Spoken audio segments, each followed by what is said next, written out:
666. All right. Well, so we went through several iterations of what we want to do with yellow this time because we kept evolving. We really felt it almost made a one big thing, but we really felt it was important to do this first one. So this would be a little long. So the 54th annual meeting of the World Economic Forum is taking place in Davos-Klosters, Switzerland. Actually, today's the last day, January 15th to the 19th. The theme of the 2024 meeting is, quote, building trust, unquote. Saudi Arabia's presence at Davos is a who's who of Saudi officials and business leaders. The delegation is led by His Royal Highness Prince Faisal bin Farhan Al Saud, the Saudi foreign minister. It includes Princess Rima bin Bandar Al Saud, Saudi ambassador to the U.S., Dr. Majid Al Kasabi, His Excellency Dr. Majid Al Kasabi, Minister of Commerce, Adel Al Jubair, Minister of State for Foreign Affairs, and also head of their climate envoy. He's also a member of the Council of Ministers. Khalid Al Fallah, Minister of Investment. Mohammed Al Jaddan, who we referenced earlier, Minister of Finance. Abdullah Al Suwayha, Minister of Communications and Information Technology, who, by the way, we have our next guest on the show is a terrific young guy from the Minister of Communications, Information Technology. Bandar Akhayev, Minister of Industry and Mineral Resources, and Faisal Ibrahim, Minister of Economy and Planning. This is that's a big time delegation. Other members included high-ranking officials from various ministries, business leaders, key people from the economy, academic, and other thought leaders. It's a good delegation, and they're strongly represented at the WEF. They are indeed.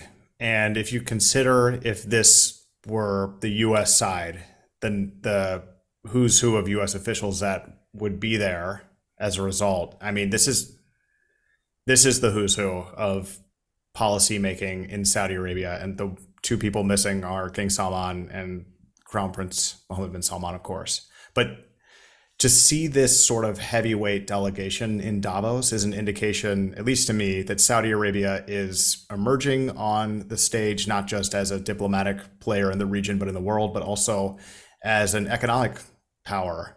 And that's why you have sort of this balance, this really good balance of diplomacy, foreign affairs, government officials dealing with policy, and the Minister of Investment, His Excellency Khalid Al Fallah, Dr. Majid Al Kasabi, Minister of Commerce. I mean, it's of course Minister of Communications and Information Technology, Abdullah Al Swaha.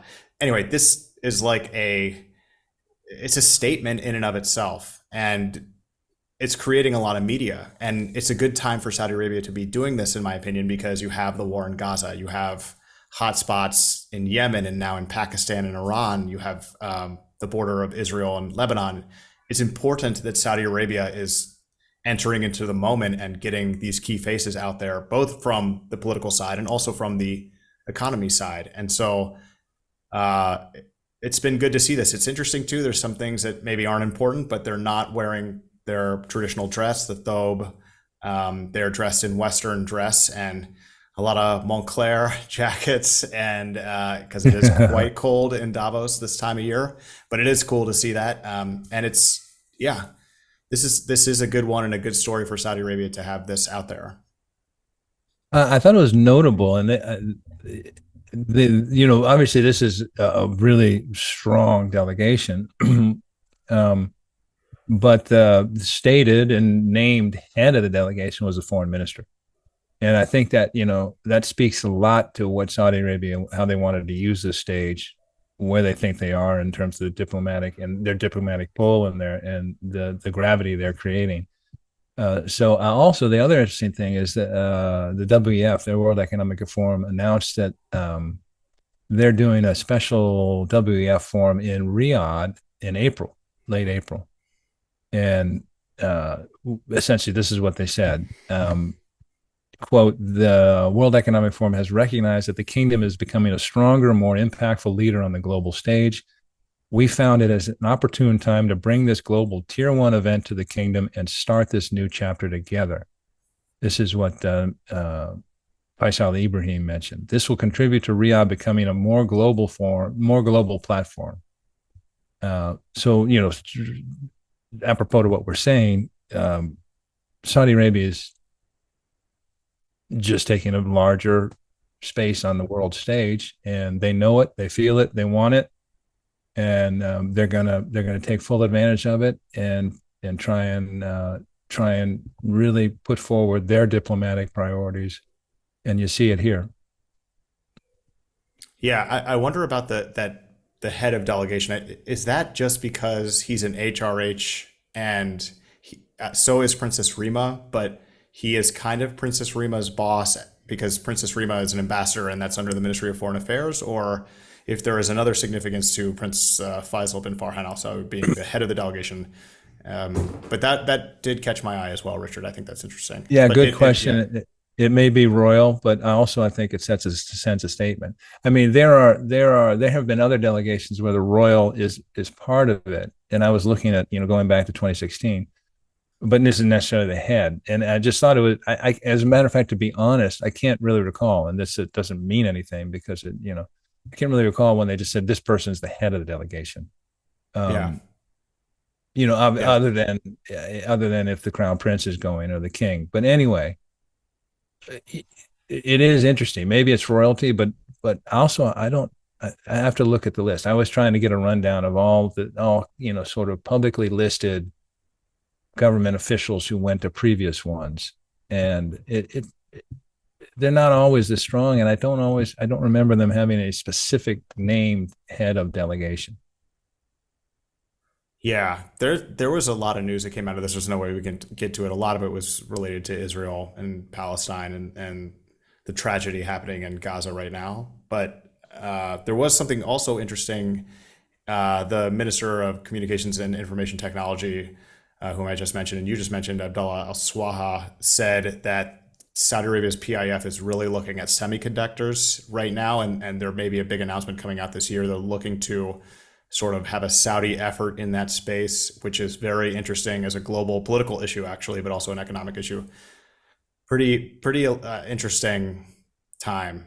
Pretty interesting week for them. Yeah, yellow number two.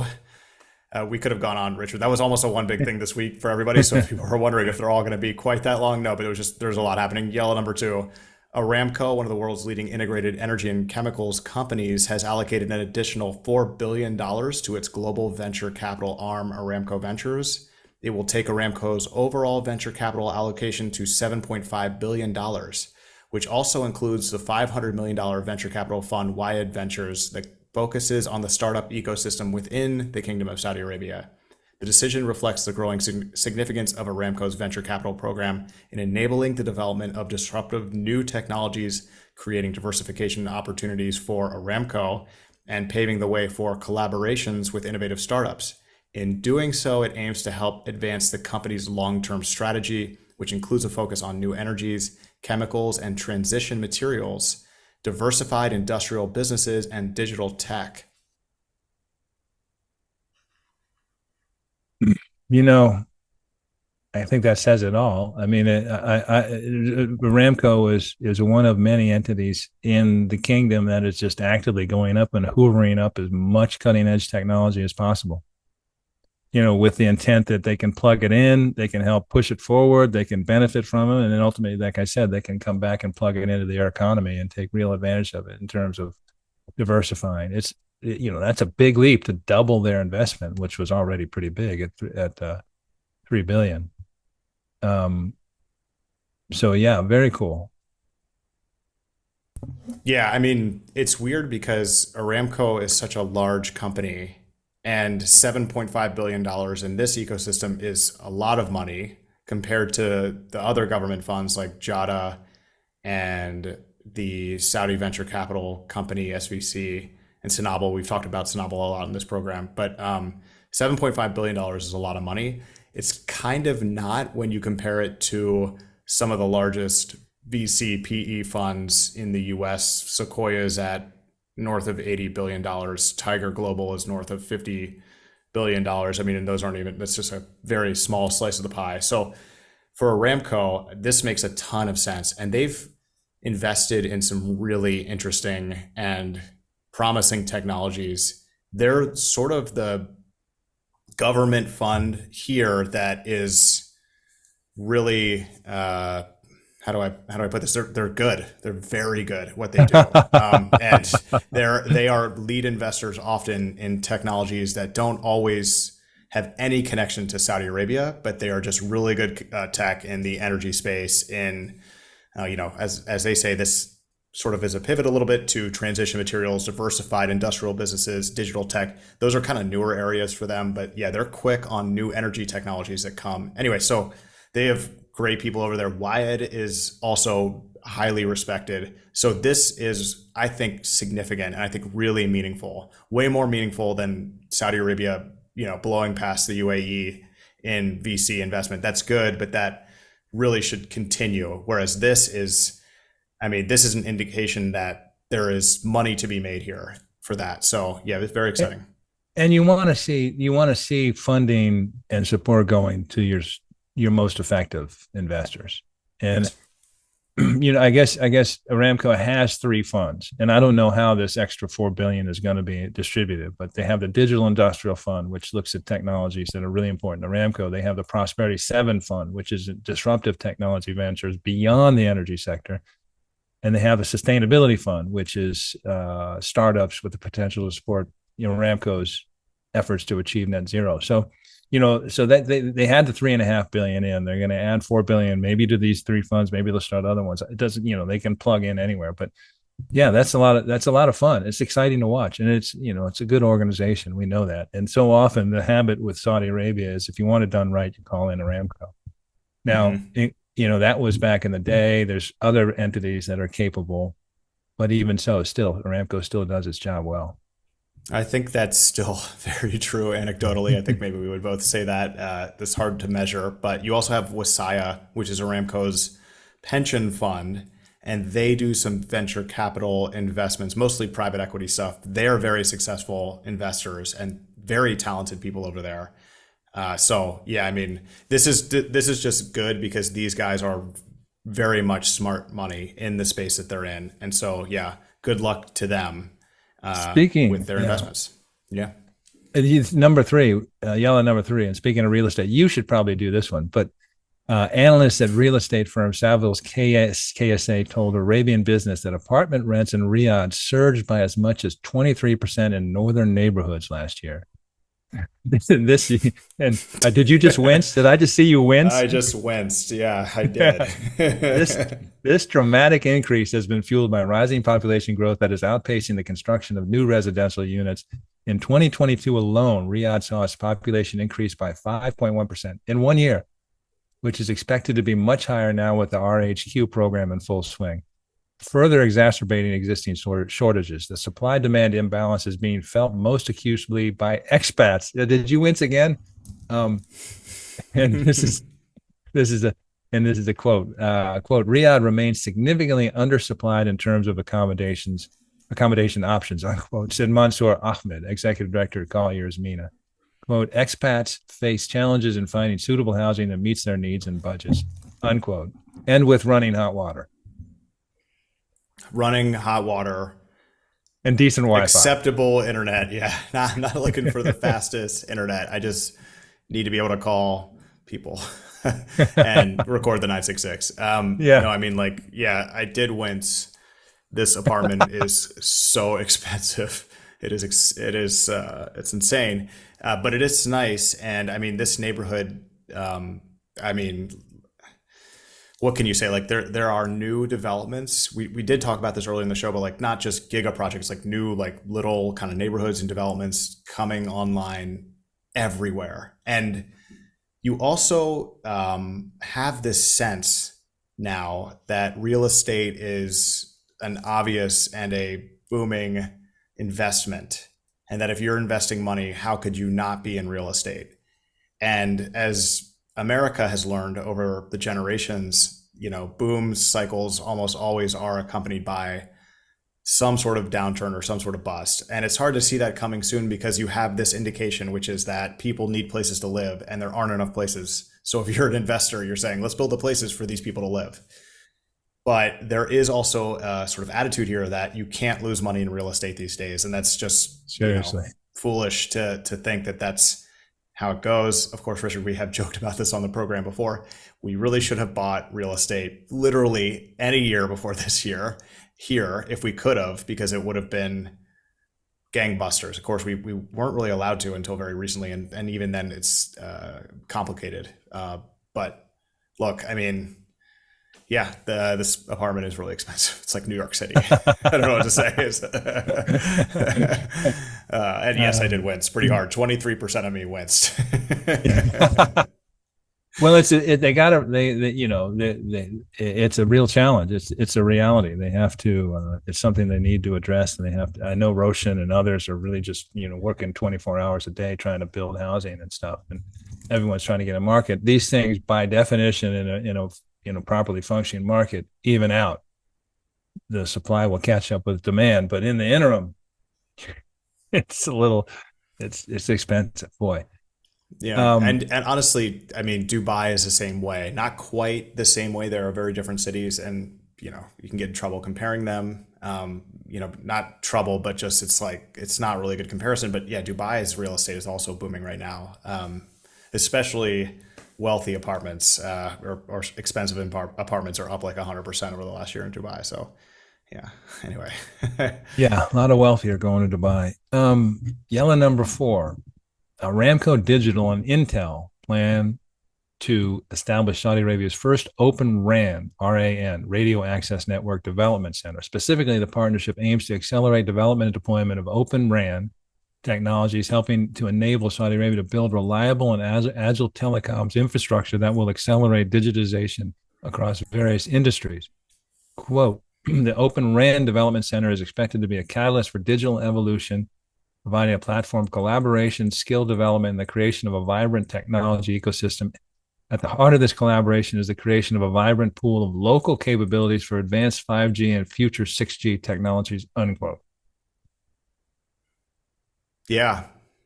Don't have a lot to add to this, but this is very good for Saudi Arabia and its diversification efforts. This type of collaboration between, we just talked about it, Aramco, the sort of queen bee company here, and then Intel, and having this type of development is really good. What is 6G? Is it just like better than 5G?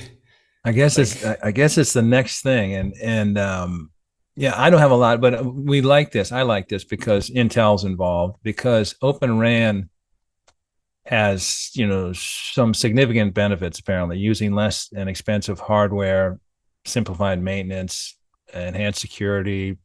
They can scalability, reduced interference, but it also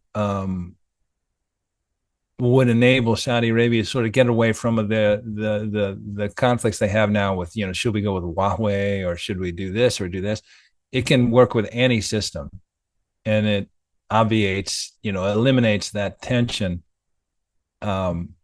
And I just think it's as we, they've got a ways to go, but I think it's smart for them to sort of look into this, because they can get more market competition, better customer choice, lower equipment, improved network, and if you can get all these things, and so hopefully Intel can help them, make progress along this way. And again, like so many things they're doing in Saudi Arabia, they're trying to get out ahead of leading edge technologies. And this is one of them. Yeah, it's a very mobile first place as well. Cash is almost not taken anymore anywhere. Yeah, it's cool. So, Richard, we did do a little switch up there. There's no way we are redoing that, but I think you read mine. So I'm going to read yours, and then we'll. Oh, did I? Right? I think so, yeah. Because this is yellow number 5. We're doing a little switcheroo right. Here. I just want to make sure everybody's paying attention at home. Yeah. Yeah, I read the real estate and the Open RAN. My apologies. Do you want to do the next two? You're happy to do the next two. No, I do not. I want you to do. I want you to do the last one because I'm looking at it right now. All right. Yellow number 5, Konoz. I hope I'm saying that right. Konoz, an initiative of the Saudi Ministry of Media's Center for Government Communication, launched, quote, Horizon, a new documentary documenting the kingdom's rich biodiversity and natural resources. Produced in collaboration with the National Center for Wildlife, the documentary is currently streaming on Netflix. Viewers will enjoy learning about the variety of animal populations, such as the dugong, Dolphins. Did I say it? Dugong, Yeah, dolphins. that's right. It's just fun to hear you say It is funny. It's a funny word. Dugong, it. Arabian leopards, deer, and oryx species. Why can't I read today? I They think will that, also well, be, yeah. the documentary documenting is kind of clumsy. So that I can understand how that trip, now your wiring's all off. Yeah, everything that just short circuited everything. Now everything's like one thing. Yeah. They will also be given a glimpse into the kingdom's unique biodiversity, varied terrains, regions, and different climates, which nurture the harmonious coexistence between more than 10,000 species, each of which has made unique adaptations to thrive in their specific environments. Yeah, I think a dugong is like a manatee. Okay. And I've just added this because it's on Netflix. It's kind of neat. This is an area Saudi Arabia is really trying to push their ecotourism and their attention being paid to preserving and expanding wildlife. So yeah, interesting story. Dugong is this week's mascot of the 966. Maybe we'll put that Dugong. up as That'd be the like cover photo for on that'd like be iPhones or iTunes or whatever. Yeah. that'd be quite the mascot. Big long marine animal that can't get out of the way of propellers and eats grass. Yeah, this is cool though because I mean, how many people like the gap between American and Western understanding of this place and the complexity of this place and how it really is enormous. And maybe this won't do too much to fill that gap, but everyone has Netflix, Right. really around the world. I mean, not everybody, but it's very, very popular in the United States. And so how many views are they going to get? I mean, that number of people are going to watch this and say, whoa, this is not really necessarily the Saudi Arabia that I know and have seen in the media otherwise. So it is kind of cool to see this. Yeah. Yeah. In a notable switch up in the 966 process, yellow number 6. Rafael Nadal's role in helping to grow tennis in the Gulf is set to increase significantly after the Spanish great was appointed ambassador of the Saudi Tennis Federation. As part of his new position, Nadal, who made a recent surprise visit to a junior tennis clinic in Riyadh, hosted by the Saudi Tennis Federation, will spend dedicated time in Saudi Arabia each year to help nurture and plan the development of boys and girls in the sport, as well as grow further interest in tennis amongst the country's young population. Additionally, plans are also being put in place to develop a new Rafa Nadal Academy to nurture talent and serve as a center of excellence to help players with professional tennis aspirations. Of course, when this was announced, there was criticism. There was some sort of hate for Nadal for aligning himself with Saudi Arabia, just as Ronaldo got, just as Messi got when he became a tourism ambassador.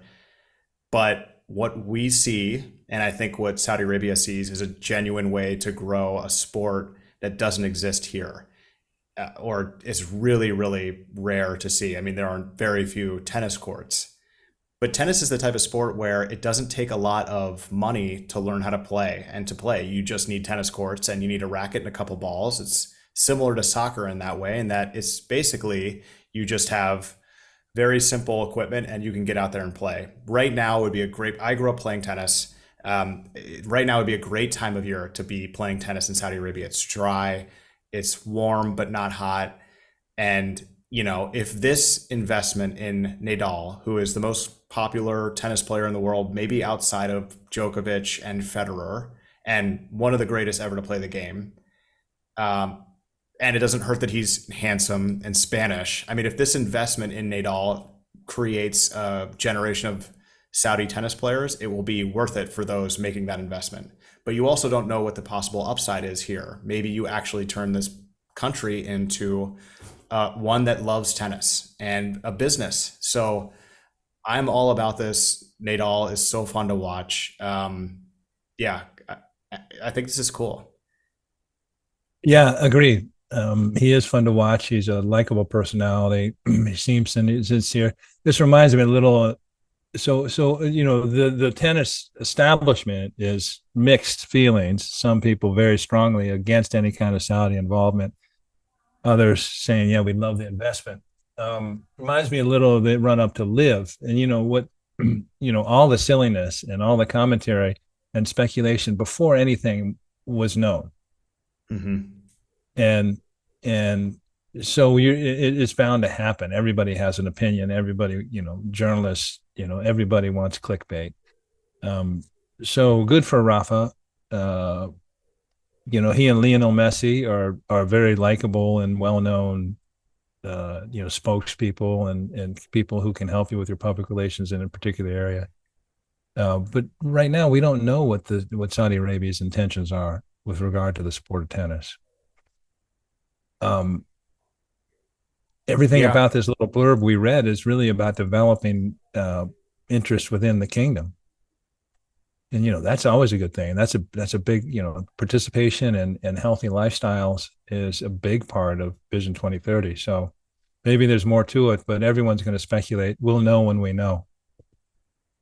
That's exactly the point that I wanted to follow up your point with, is that Vision 2030, one of the three pillars is vibrant society. And part of having a vibrant society is having a healthy population.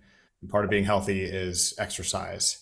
And Saudi Arabia is known for many things. Being a very active exercise culture is one that is under development. Like many places around the kingdom, they're working on it. And you can see it in new constructions, and new developments around here are prioritizing places to walk, places to run and work out, and sports. The sports boulevard we mentioned earlier in the program. Older developments are not, don't have playgrounds or courtyards as much as newer ones do. Sidewalks are important now in new construction. They weren't before. They weren't at my last apartment. No. And you can just kind of see it happening. And so that's,